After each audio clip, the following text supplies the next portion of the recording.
Hello everyone and welcome back. Unfortunately, it is time for me to cut 3 more books from my pile from this year's self-published fantasy blog off.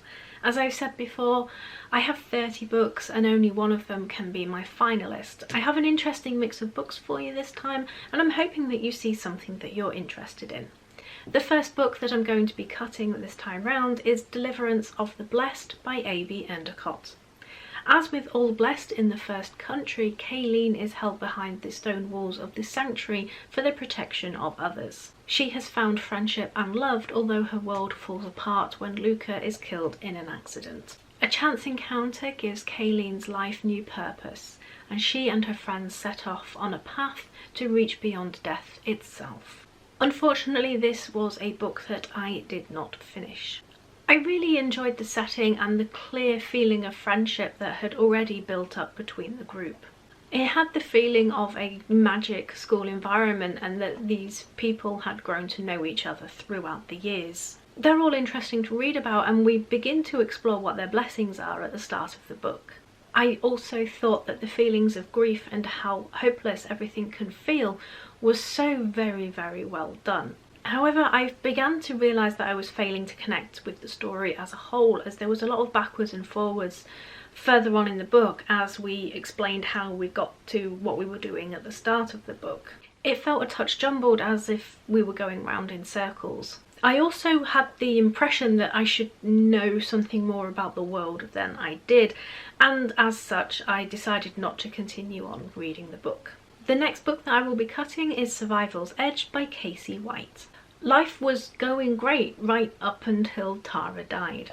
When she reaches the afterlife, she's given a really quite surprising choice. Instead of being offered reincarnation in a human life, she's been selected for prospective godhood.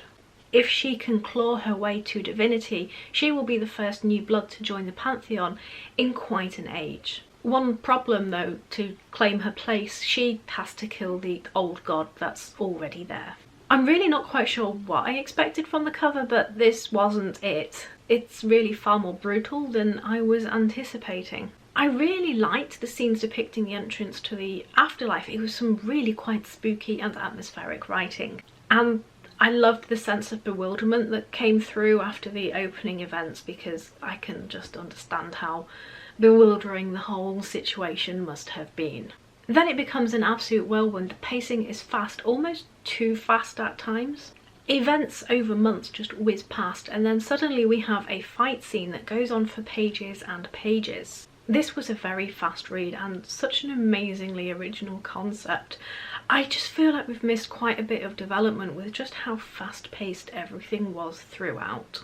The final book that I'm going to be cutting this time round is Greed by Tim Beaden. When Gregory Hoffenbach finds a valuable stone while ploughing, he believes all his woes could be over. Then they're not. He and his brother Ralph travel to the capital city of Calvert to try and sell the stone. On the way to sell the stone, they discover that quite a lot of people would really like it for themselves.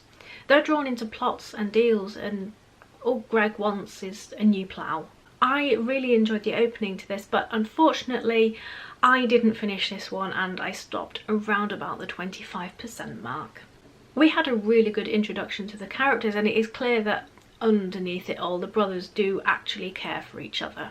I thought there was really good use of colour and description at the start just to show how different and stark this red stone was compared to everything else around it.